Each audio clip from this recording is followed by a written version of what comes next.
Hello, everyone. Welcome to the AQUALIS Sustainable Water Compliant Summit session, contracted or owner-provided green infrastructure maintenance, opportunities and challenges of getting back to your roots.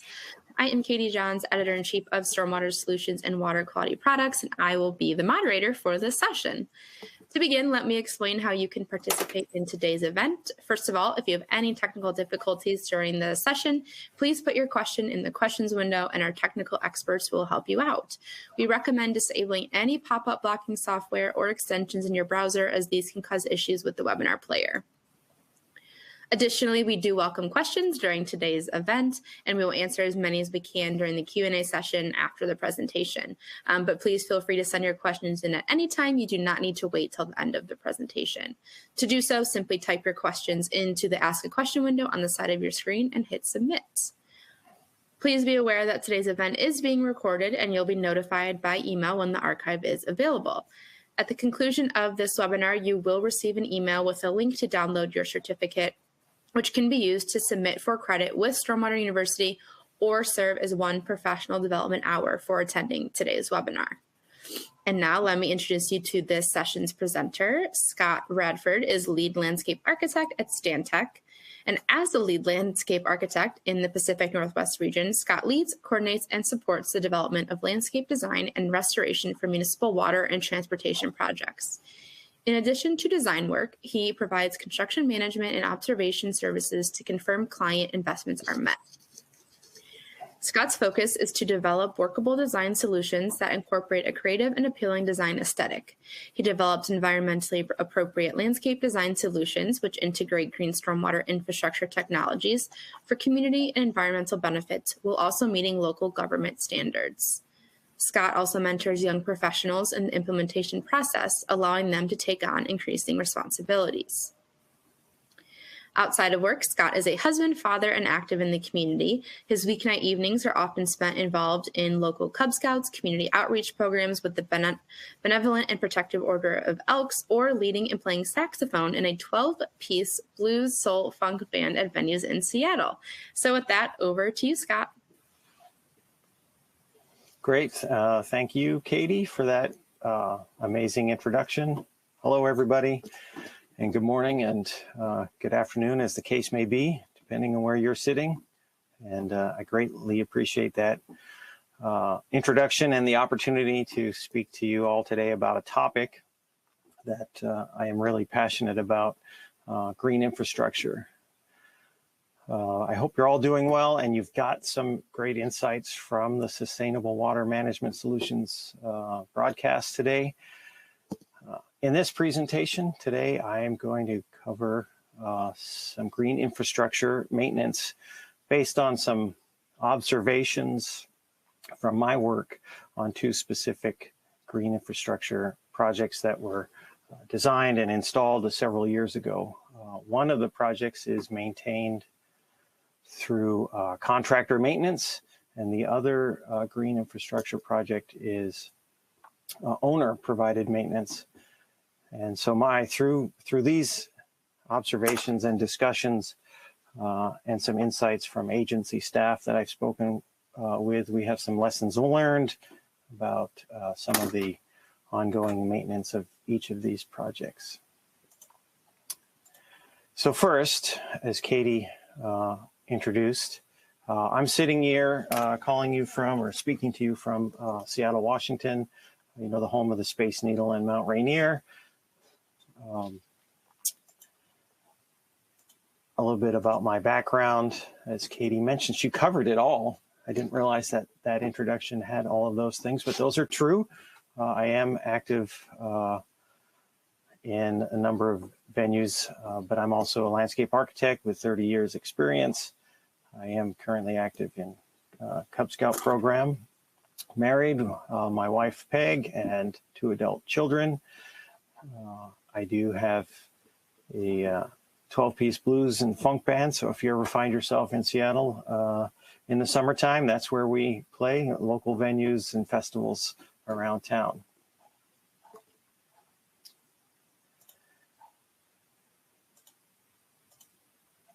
So as Katie alluded to, I do lots of landscape architectural design. And what I figured out years ago that I've been doing green infrastructure design. I just didn't call it that for a long time. In 2007, I attended a presentation on low impact development and was so enamored and inspired by it. I designed my own bioinfiltration rain garden in front of my house in 2007. And the image on the right is from 16 years later in 2000, or 10 years later in 2017. And you can see how it's grown and progressed over that time. So I speak from experience in green infrastructure maintenance from hands-on right at my own project. So I think many people in this audience are probably very familiar with green infrastructure, but I always like to remind myself a little bit about what it is and get back to the roots of what green infrastructure is. So this is a definition. There are a number of definitions, I suppose, varying in a little bit, but green infrastructure generally is considered a set of engineered, sustainable stormwater management tools. And typically in urban areas, they modify the stormwater to keep it out of and managed away from the existing stormwater and sewer systems. And some of those facilities that you might experience or see are bioswales, rain gardens, green roofs, permeable pavement, subsurface infiltration systems, constructed wetlands, and cisterns. And I've had the fortunate opportunity to design and do some construction administration and observation on all of these types of facilities.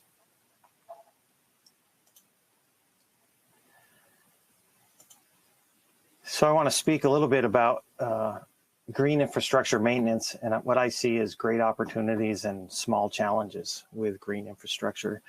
The slide in the background, or the image in the background, is a green roof that I designed for the Sunset Pump Station in Bellevue, Washington. That's for King County Waste Treatment Division. This was an existing pump station, and we retrofitted the roof with a vegetated roof on this project, and it's worked out just fantastic and looks great, and solving stormwater issues on the site. And so one of the goals was to kind of introduce as much sustainable and nature-based solutions to the retrofits that we did there.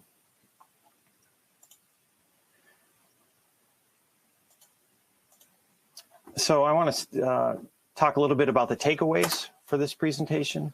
I want to just hope when you come away from this, you'll get the impression and understanding that green infrastructure maintenance for capital improvement projects is not overwhelming. It can also be easily performed by private property owners. It's a nature-based solution with plant material and soils. Essentially plant it and it will grow. And green infrastructure is resilient. It uses natural plant material, native plant materials and soils, well adapted to the local climate that we're in. And with very little maintenance, they will grow and thrive and survive. And then retrofits are scalable, can be done just about everywhere. So what we're going to see today is a project that is on more of a basin scale and then just site scale. All right. These two projects that I'm going to talk about are in Seattle. The first one I'm going to speak to is identified in the bottom. I'm going to talk about contracted maintenance under Roadside Rain Garden project, and then I'll follow up with owner-maintained green infrastructure at a King County RainWise program project in Seattle. So to start with, contracted maintenance, and this is the Barton CSO Roadside Rain Garden project in Seattle. Next. So this project is located in a basin in Seattle that was identified for CSO reduction, so combined sewer overflow reductions. It's in this basin, they were experiencing about 4 or 5 overflows per year. And with the construction of this project, they were anticipating being able to reduce those overflows to 1 time a year. So it's a basin of 1,100 acres. There were a number of options that were looked at, but the final selection was a green infrastructure option. And it was selected because it was identified as a low cost option, had lowest risk analysis as part of the project. There were really no environmental issues of concern in this area. And then one of the items that really they came up as concerning was, which oftentimes when you do projects in the public right of way is parking. And so the design was adjusted and accommodating concerns that were related to parking or loss of parking. So a little bit specifically about this project. It was designed and installed in a dense single-family residential neighborhood in a portion of Seattle called West Seattle. Some of the design features that were part of the project were replacing the existing roadside planters with bioinfiltration cells and swales. It includes an underdrain system, replacement and installation of new soil. There's irrigation as part of this project.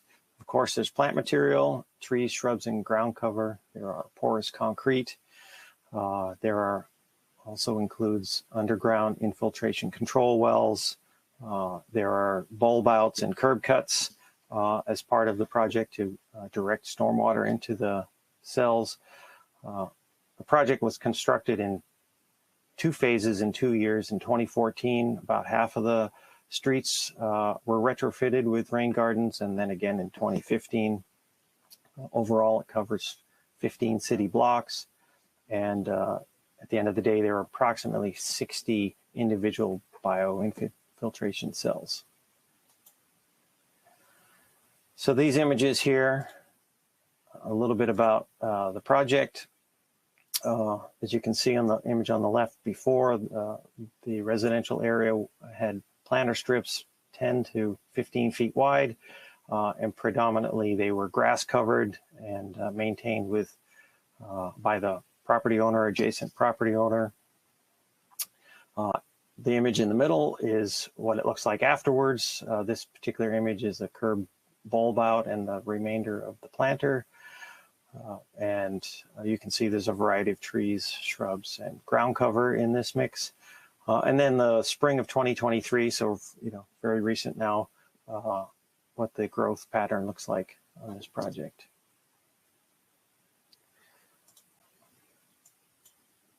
So this is the Barton CSO control project is responsible for maintenance. It falls under King County Waste Treatment Division. They designed and had the project installed.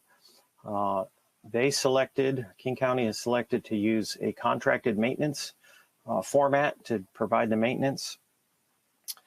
The maintenance is, and the maintenance is focused on kind of specific critical areas identified in green infrastructure.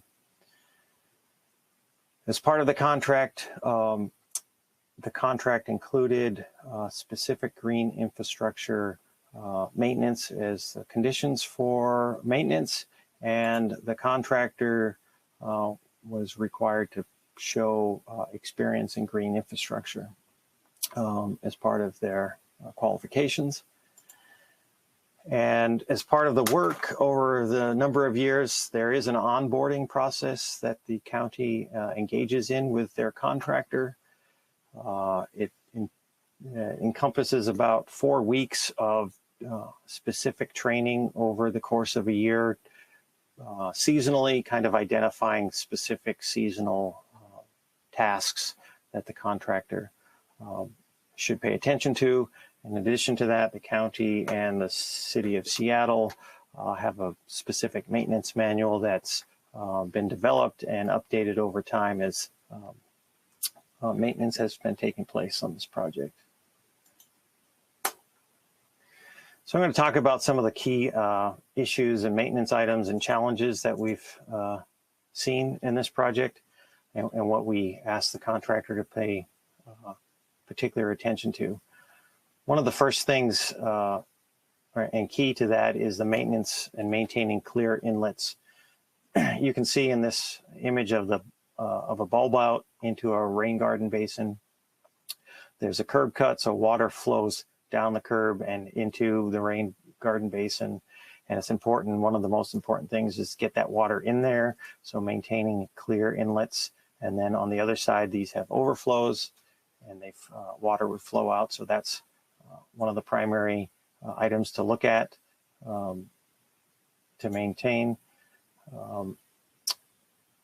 So we check for blockages, and then we also check for any erosion in the side slopes, which is very minimal, if any, have been experienced.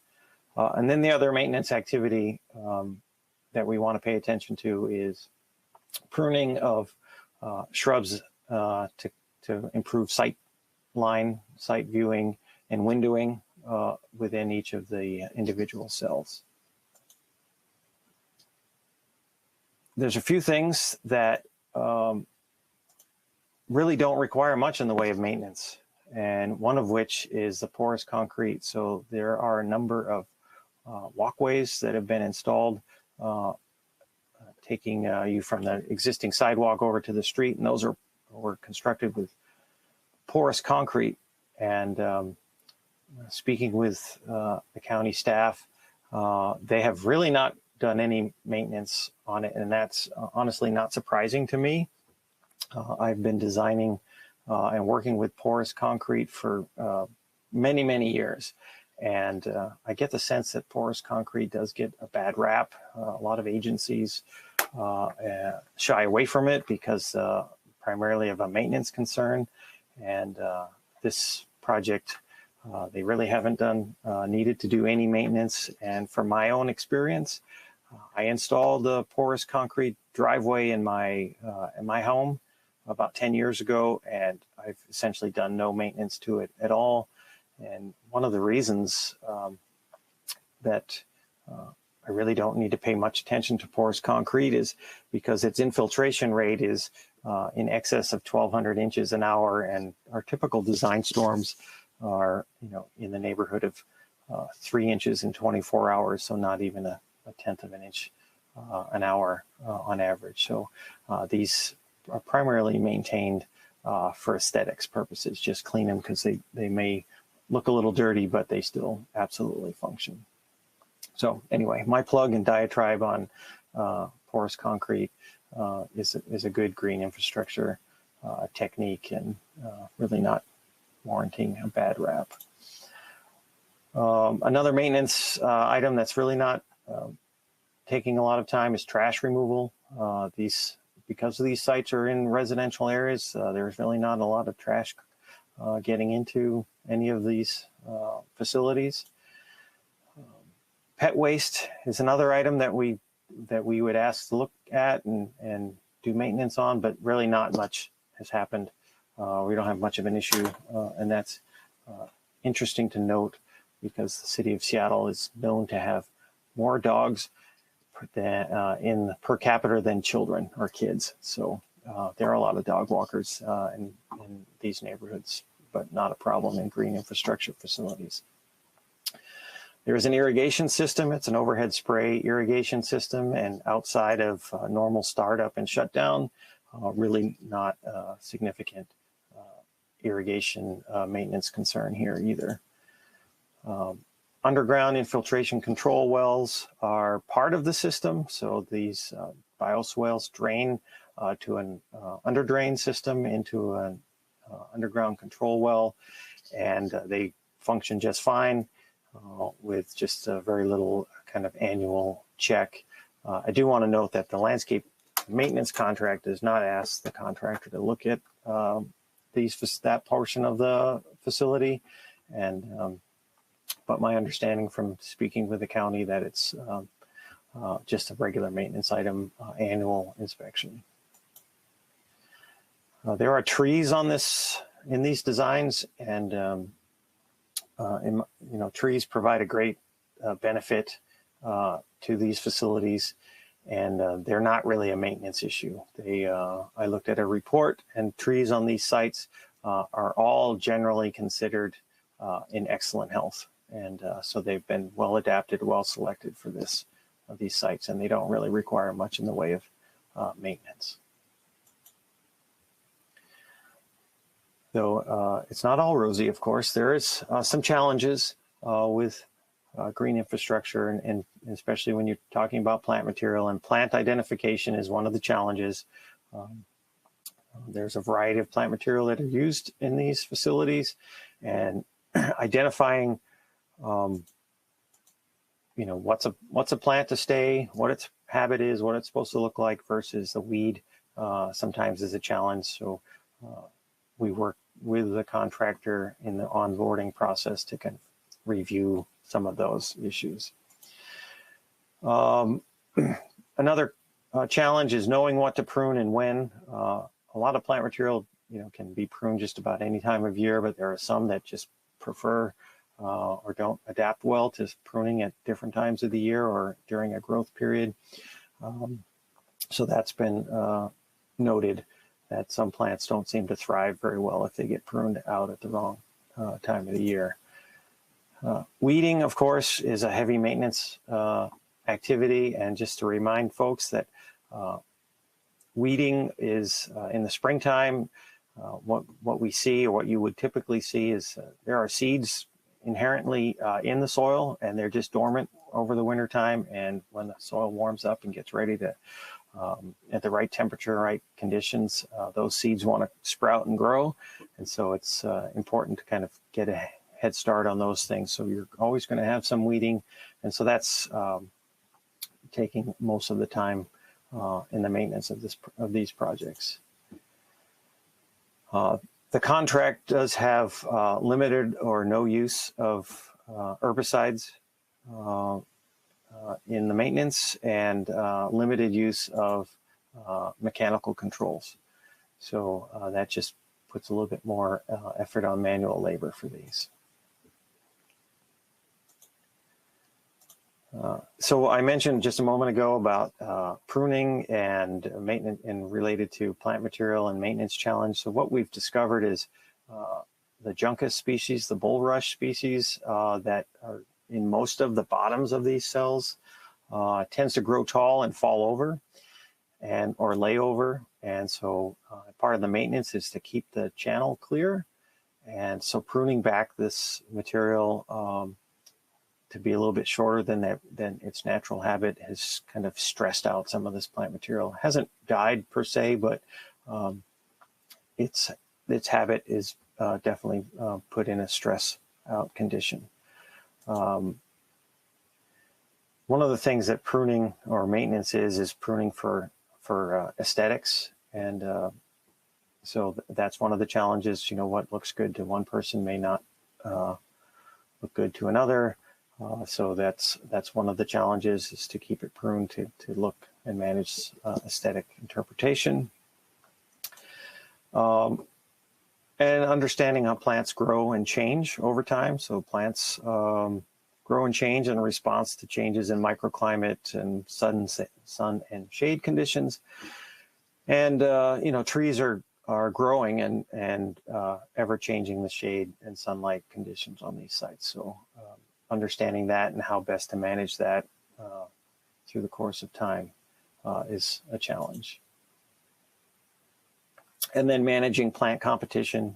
Plants are adapting to their environment here, and some are going to be growing and overtaking others, and just understanding how to manage that is one of the challenges to kind of make that balance. There are a number, anticipating there could be some unscheduled maintenance activities. What we've seen is really nothing out of the ordinary in terms of repair.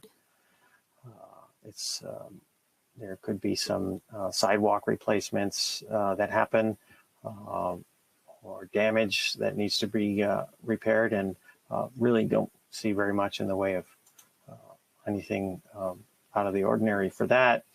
One of the things that we encounter is caring and concerned neighbors. They really like it's not widespread, but some neighbors like to dabble in their roadside rain gardens, and it's not very widespread.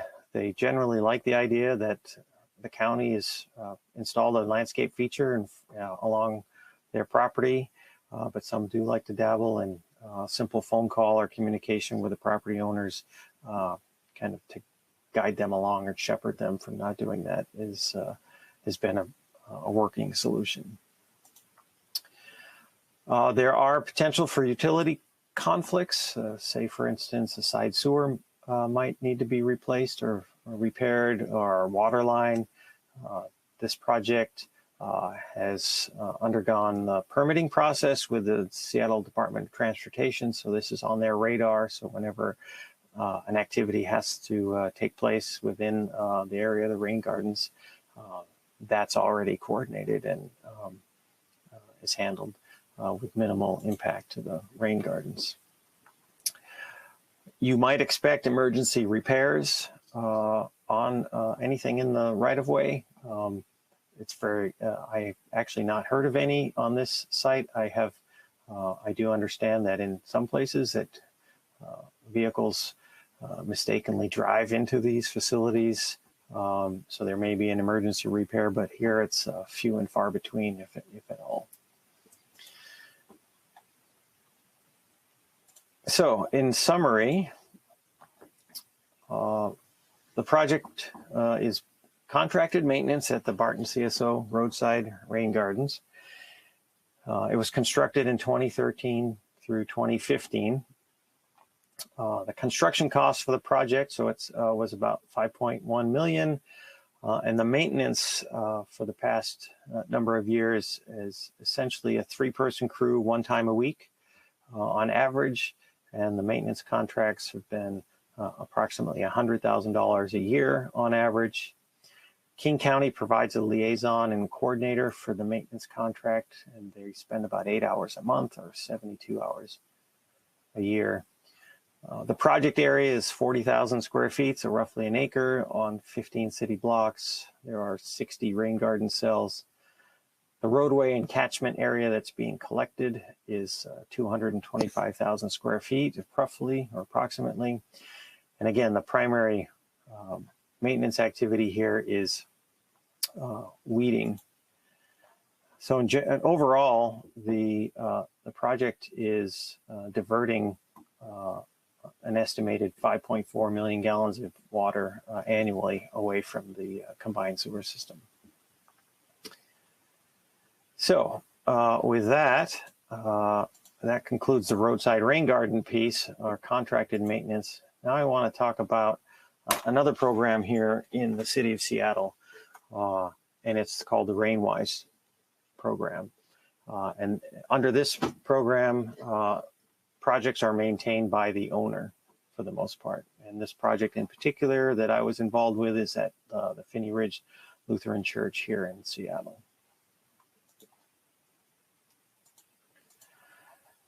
So a little bit about RainWise for those, most of you probably not familiar. So RainWise is a program by King County Waste Treatment Division and the City of Seattle.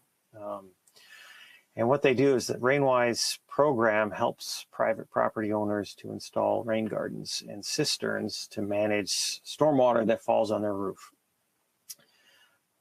Some of the key pieces of this program is the work has to be done by a RainWise trained contractor. So there's contractor training that gets contractors qualified to be able to work on these projects. And the goal is really the same as the roadside rain garden, is to divert and slow stormwater, runoff from entering the combined sewer system. The benefit for homeowners is twofold. They get a rebate. They get a rebate of $4 per square foot of roof area diverted. That's the current rate. I know it's going to be changing and over the next few months. And they get an opportunity to do a landscape retrofit that improves kind of the landscape aesthetic for their properties. So what's the process to get RainWise? Well, first off, you need to check your eligibility for RainWise. It's not offered everywhere in the city. Not every basin has RainWise. So you go onto the website and type in your address, check your eligibility. You will get notified if you're in a qualified basin. And then you can work your way to find a trained contractor right from the website. You have a few to choose from. You select your contractor and they'll meet with you and come out and give you a schematic design and give you pricing for the work. Again, the contractor needs to be trained. Once you've selected your contractor, the contractor will manage most or all of the coordination with the RainWise program for any necessary inspection approvals and so forth. And then once the project is completed, rebates are issued either directly to the property owner or to the contractor, typically in 6 to 8 weeks. All right, so that's the RainWise program in general. Actually, I'm going to see if I can go back here. I just want to touch on some of the bigger points of the RainWise. You can see from the slide, this is pretty current from last year. The program has about just over 2,000 projects installed, 1,000 or so rain garden and cistern projects. There are 35 contractors who are participating in the program currently. And through all these projects, we're managing over 31 million gallons of stormwater a year. So measures of success, I think, on that. So in particular, I want to chat about this particular project. This, again, is at the Phinney Ridge Lutheran Church in Seattle. It has a large roof, 17,500 square feet of roof and downspout, or roofs with diversions to cisterns and rain gardens. There are 13 cisterns located in 7 locations on site and 1 rain garden. The project was constructed in 2019, and the maintenance, again, is performed by the owner.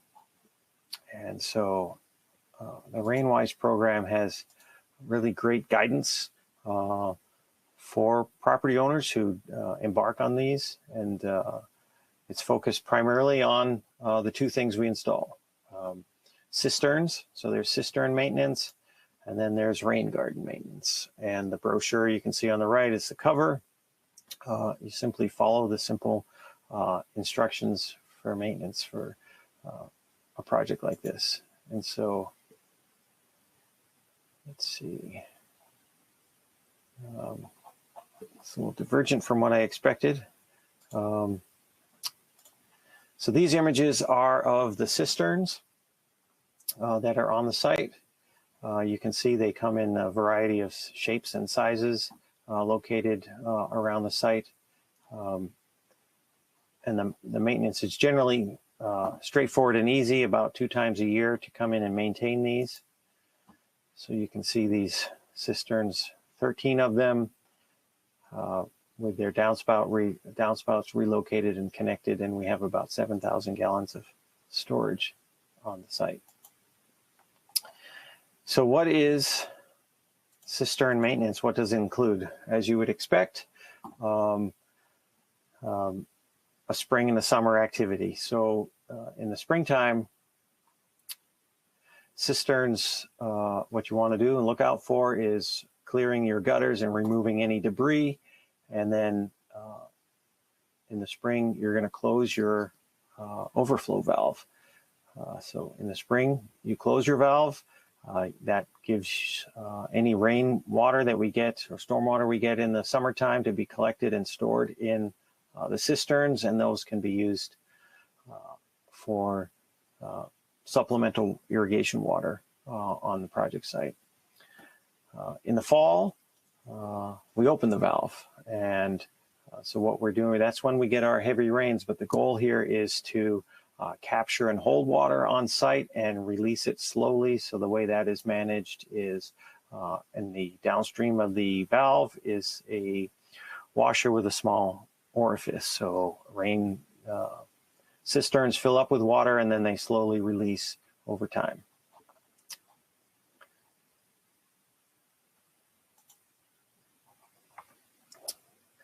So rain garden maintenance. Again, very similar to what we've seen, what I described at the Barton CSO project.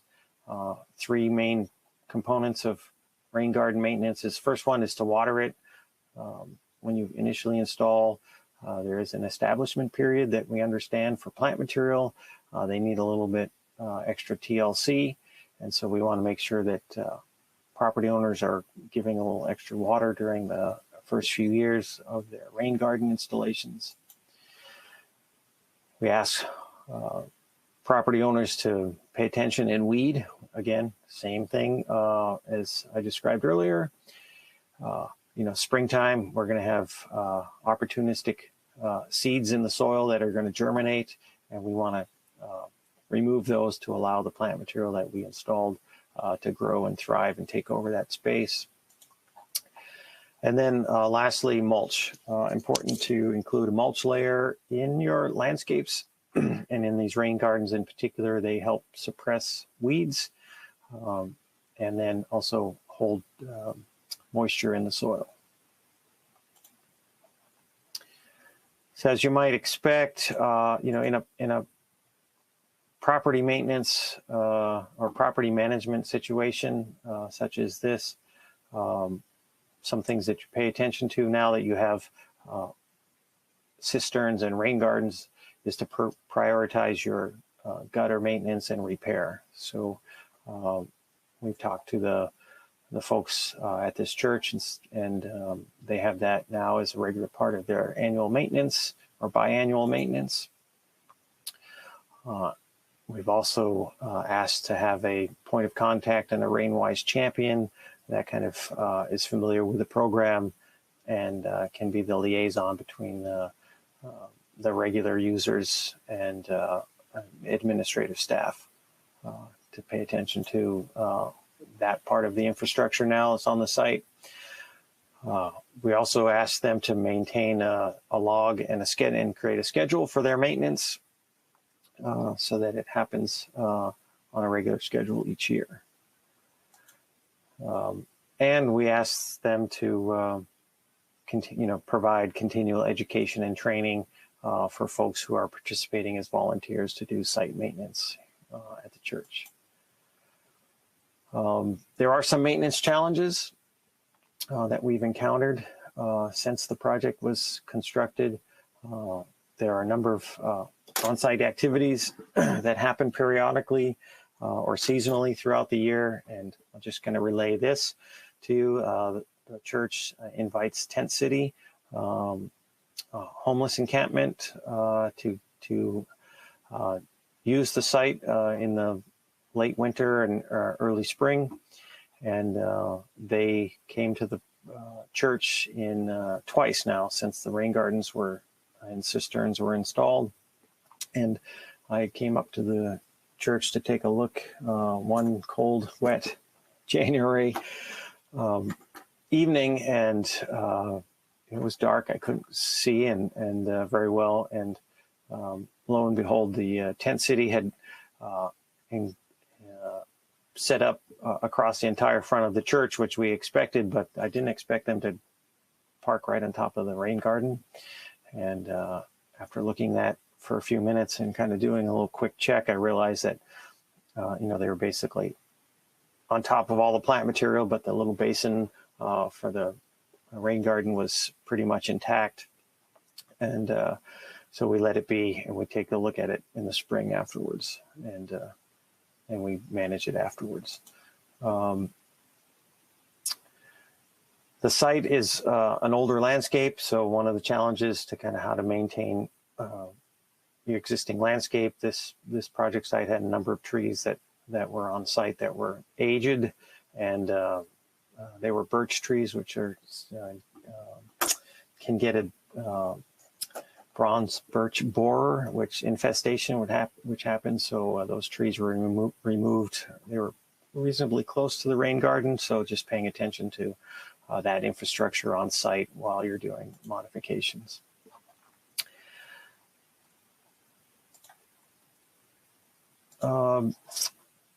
Another part of maintenance encountered is, this is an old building, so there's constantly something that needs to be looked at and repaired. It could be as simple as painting or brooming off or repairing surfaces, but there are also roof. It's a big roof and it's old, so it might need a repair. And so now the downspouts and gutters are connected to our cistern system, so we can pay attention more to that. And you can see in this picture that short time after the cisterns were installed, that we had a damaged downspout from an upper area of the church. So we prioritized that to get it repaired so that we were still down placing the water into the gutter system and getting to our cisterns as we had intended. On a project that's has a building, you might anticipate larger retrofits, expansion projects, or of that nature. Currently, there aren't any here at this project, but there were some other emergency repairs that took place in the last couple of years. They had a clogged sewer line down in the basement, which required removal and repair of existing sewer lines and adjacent to the rain gardens that we had. So, we took it upon ourselves to be sure that we restored the rain garden and any piping that was associated with it after that work was done. All right, I'm going to summarize this. This is owner maintained. This is construction of the Phinney Ridge Lutheran Church RainWise project was in 2019. Construction cost was $44,000. The maintenance crew is different, of course. It's a mixed volunteers, and they spend about 100 hours a year on just general overall landscape maintenance, which now includes the cisterns and the rain gardens. The cost for maintenance is zero, and the catchment area is, again, 17,500 square feet of roof and cisterns, with 13 cisterns and a rain garden. And again, primary maintenance is really related to weeding and pruning of plant material. For this project, we've estimated about 425,000 gallons a year annually are being managed or intercepted on the project, and of that, 256,000 gallons are being diverted from the combined system. So that would be water that's going into the rain garden. Another key aspect of any green infrastructure maintenance is how to track it and how to be sure that you're maintaining what you're intending to maintain. So a helpful tool is a checklist that describes project site, inspection schedule, and kind of items to be looked at, and kind of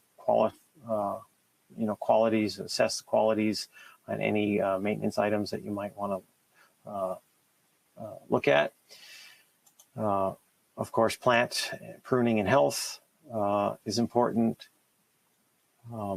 Checking inlets and outlets for maintenance of those, make sure they're open and not clogged. Check your permeable pavements, make sure that if they're dirty, you can clean them.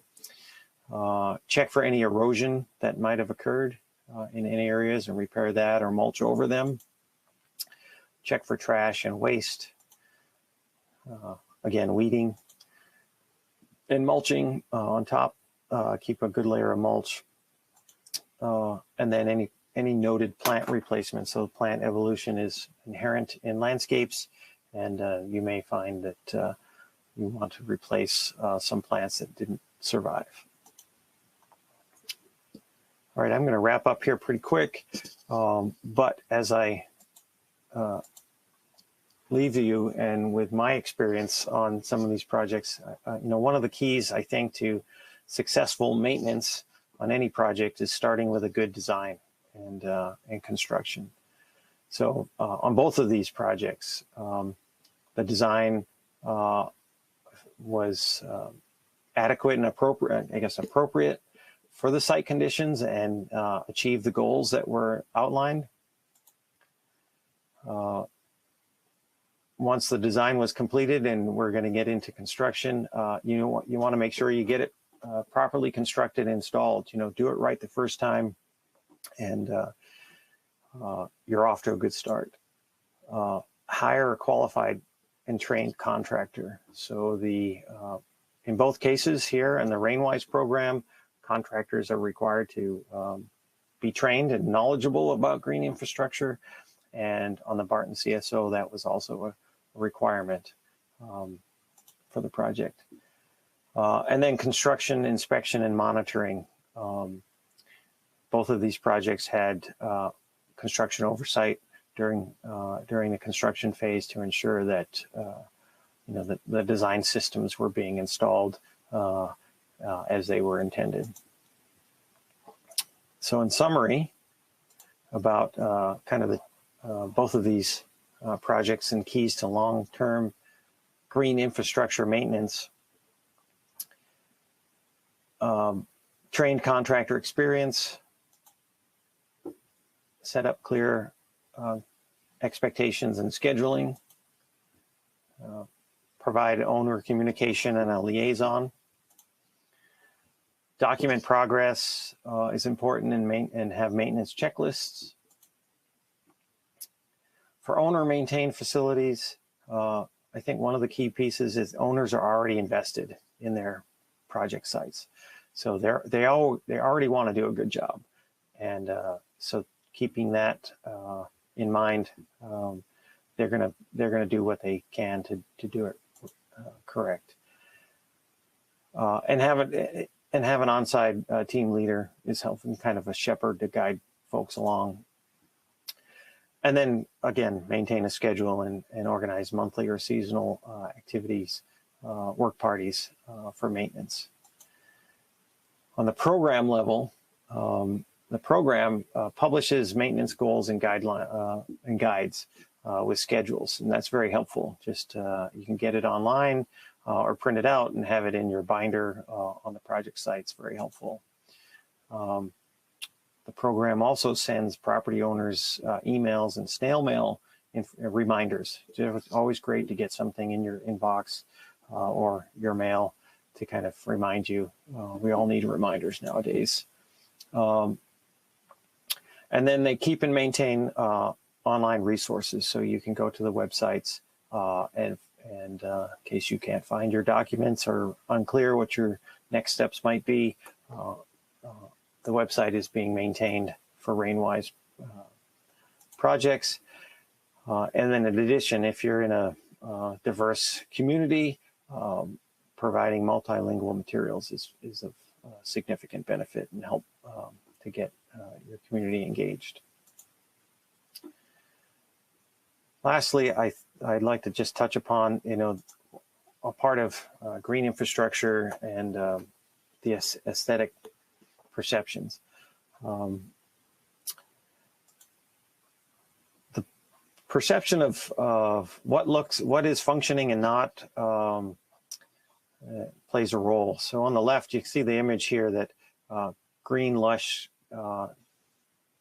green infrastructure facility, and on the right, not so much.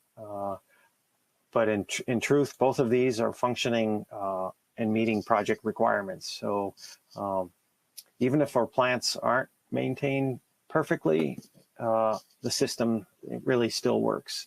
We're relying on soil profile to perform a majority of the simple treatment and pollution removal. So as I close out here, just a reminder that green infrastructure is a nature-based solution. It's really not rocket science. Maintenance of these facilities is performed readily by either a contracted maintenance program or even by the homeowner or property owner throughout the maintenance phase of these projects. So with that, I want to thank you all for your attentiveness and joining this. I hope you gained a few insights about perspective of green infrastructure maintenance and its challenges and opportunities. So now open for questions.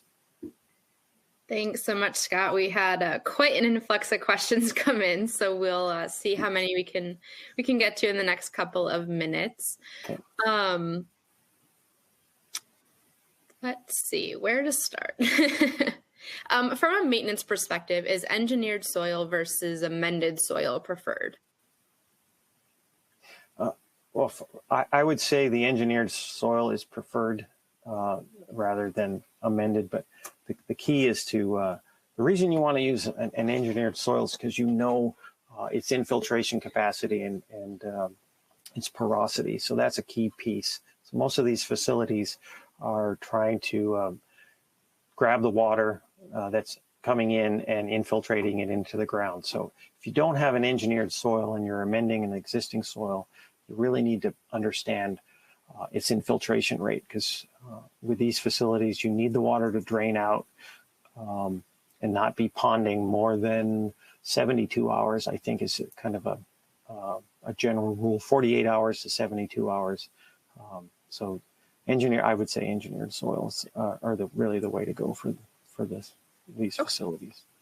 All right, great. Next question. In what ways have you used porous concrete? Just walkways in residential, or have you used this in higher traffic areas? And how does maintenance differ in each application? So porous concrete, I've used it in walkways, and I've also used it in driveways and parking facilities. I haven't put it on a roadway, though it does happen.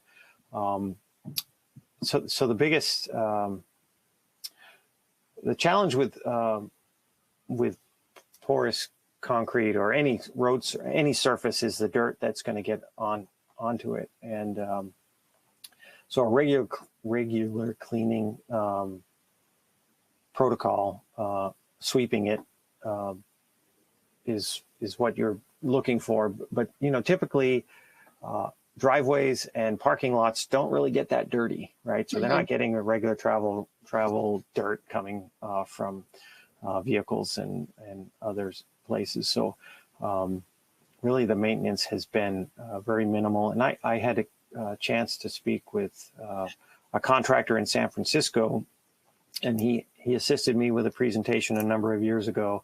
And he described maintenance is it can, sweeping regularly if you have a dirty site, and then if you're really concerned, then pressure washing, and really any dirt that ends up getting into the porous concrete is only in the top quarter inch of the concrete, so it really doesn't work its way down deep into the profile. So simple pressure washing will greatly improve the porosity and infiltration rate of porous concretes.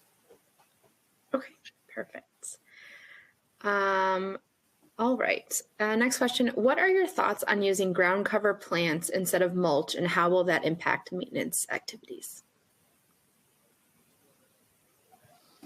Well, a good landscape has all three components: a ground cover layer, and a shrub layer, and a tree layer. Interesting thing about mulch layer is the mulch being organic. And my understanding is that, you know, if you have any pollutants of concern, heavy metals, they tend to bind right to the mulch layer nearly immediately. So you definitely want, in any installation, a mulch layer as part of your installation. But ground cover provides kind of that organic vegetated layer at the ground level that its root system is pretty aggressive and helps hold the soil in place. So you do want ground cover, but you could simply go with mulch and shrubs, and as the shrubs grow, and they will basically cover the ground surface with most of their foliage. Okay, awesome. And I think we have time for one more. Do the plantings become damaged from brine or salt used for de-icing the roads in the winter? Well, the answer is yes, they will. In Seattle and in the Northwest here, it's a rare occurrence. We don't use a lot of salt, not like on the East Coast. And from my limited botany understanding, what the salt does is it changes the chemistry in the soil, and plants aren't able to take up their normal nutrient, for growth. So yes, it's salt will burn. Heavy salt use will impact the plant material over time. So I think, as I mentioned in the presentation, that landscapes evolve over time. So if you have plant material that's not well adapted to those conditions, you'll know it over time, and the ones that are more adapted will begin to take over. Absolutely. Well, I am afraid we run out of time for this session. So any questions we didn't have time to answer, we'll get back to those who asked them via email. Just a reminder that at the conclusion of this webinar, you will receive an email with a link to download your certificate to use for Stormwater University credit or 1 professional development hour for attending. So with that, Scott, thank you so much for joining us today and sharing your expertise. And thank you all for joining us at home or your office or wherever. And don't miss our final session of the event with our keynote speaker, Darren Olin and Aaron Zaski from AQUALIS. You can join the keynote by exiting out of this session and going back into the agenda, then select the keynote session by clicking View Session, and we'll see you there. So thank you so much. Thank you. Have a great day, everybody.